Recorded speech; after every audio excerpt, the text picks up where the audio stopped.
Breaking news. Tollywood hero Navdeep కు ఊరట లభించింది.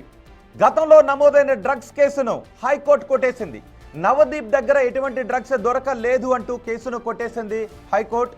గుడిమల్కాపూర్లో నమోదైన కేసులో కేవలం ఎఫ్ఐఆర్లో మాత్రమే నవదీప్ పేరును చేర్చారు అని పేర్కొంది. డ్రగ్స్ కేసులో పోలీసులు పలుమార్లు నవదీప్ను ప్రశ్నించారు కూడా.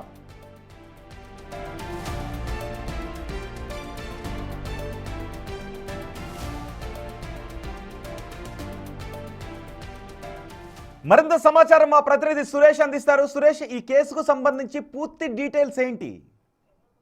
2023లో ఒక డ్రగ్స్ ముఠాని అరెస్ట్ చేసిన సందర్భంలో హీరో నవదీప్ కి సంబంధించి కూడా పేరు విచారణ వెల్లడి కావడంతో అతని పేరుని ఎఫ్ఐఆర్ లో చేర్చడం జరిగింది. ఎఫ్ఐఆర్ లో చేర్చి విచారణకు పిలిచే లోపు అతను కోర్టును ఆశ్రయించాడు. తనను కేసు నుంచి మినహాయింపు ఇవ్వాలి, అసలు నాకు ఈ కేసుతో సంబంధం లేదని చెప్పేసి కూడా హైకోర్టులో పిటిషన్ దాఖలు చేశారు. అప్పుడు తాత్కాలిక ఉపశమనం నవదీప్ కు దొరికింది. అయితే ఇప్పుడు పూర్తి స్థాయిలో విచారించిన తర్వాత నవదీప్ కు దగ్గర ఎలాంటి డ్రగ్స్ దొరకలేదు కాబట్టి కేసును కొట్టివేస్తున్నాం అని చెప్పేసి కూడా హైకోర్టు కొద్దిసేపటి క్రితమే తీర్పు వెల్లడించడం జరిగింది. అయితే 2023లో చాలా మందిని ఈ కేసులో అరెస్ట్ చేసి విచారించిన సందర్భంలో హీరో నవదీప్ కూడా డ్రగ్స్ కొనుగోలు చేసినట్టు నిందితులు ఇచ్చిన సమాచారంతోనే అప్పటి పోలీసులు ఆయనపై కేసు నమోదు చేయడం జరిగింది. గుడిమల్కాపురం పోలీస్ స్టేషన్ పరిధిలో వారు ఇచ్చిన స్టేట్మెంట్ ఆధారంగా నవదీప్ ను కూడా విచారించేందుకు పోలీసులు సిద్ధమయ్యారు. అయితే ఆ తరుణంలోనే తనను ఈ కేసుని క్వాష్ చేయాలని చెప్పేసి కూడా ఆయన హైకోర్టుని ఆశ్రయించడం జరిగింది. ఆశ్రయించిన సందర్భంలో నోటీసులు ఇచ్చి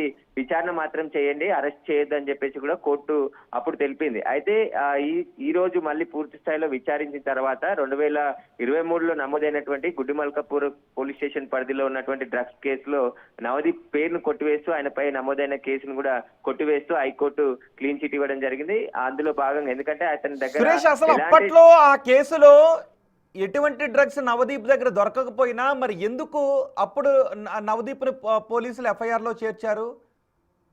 అంటే సప్లయర్స్ దొరికినప్పుడు కన్జ్యూమర్స్ కి సంబంధించిన లిస్ట్ అంతా కూడా ఉంటుంది. వారిని విచారించిన సందర్భంలో నవదీప్ పేరు, ఆయన ఫోన్ నెంబర్ కూడా ఉండడంతోనే అతని పైన కూడా కేసు నమోదు చేసి విచారణకు పిలిచే లోపే నవదీప్ కోర్టును ఆశ్రయించడం జరిగింది. మొదట తన పేరు హీరో నవదీప్ అని ఎక్కడ చెప్పలేదు, ఓన్లీ నవదీప్ అని మాత్రమే పోలీసులు చెప్పారు కాబట్టి నా పేరు కాకపోవచ్చు అని చెప్పేసి కూడా ఆయన మీడియాతో అప్పుడు స్పందించారు. కానీ ఆ తర్వాత ఆయన హైకోర్టును ఆశ్రయించడం జరిగింది. తనపై నమోదైన కేసుని కొట్టివేయాలి, దీనికి సంబంధించి పోలీసులకు నన్ను అరెస్ట్ చేయకుండా ఆదేశాలు ఇవ్వాలని చెప్పేసి కూడా ఆయన కోరడం జరిగింది. అప్పుడు తాత్కాలికంగా ఆయనకి ఉపశమనం దొరికింది. కానీ ఆ కేసు ఇప్పటి వరకు కూడా నడుస్తూ వచ్చింది.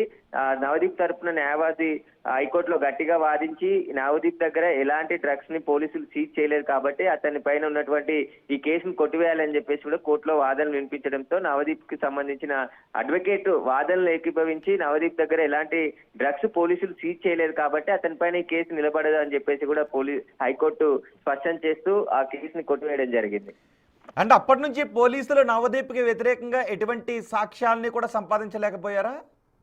అంటే డ్రగ్స్ కేసులో కన్జ్యూమర్స్ ని బాధితులుగా చూస్తారు కాబట్టి వారిని రీహాబిలిటేషన్ సెంటర్ కి పంపించి వారిని మార్చే ప్రయత్నం చేయాలని చెప్పేసి కూడా ప్రయత్నించిన పోలీసులు కూడా అదే ప్రయత్నం చేశారు. కానీ వాళ్ళు కన్జ్యూమ్ చేస్తూ ఇతరులకు ఎవరైనా అమ్మితే ఖచ్చితంగా వారు కూడా పెడ్లర్ అవుతారు.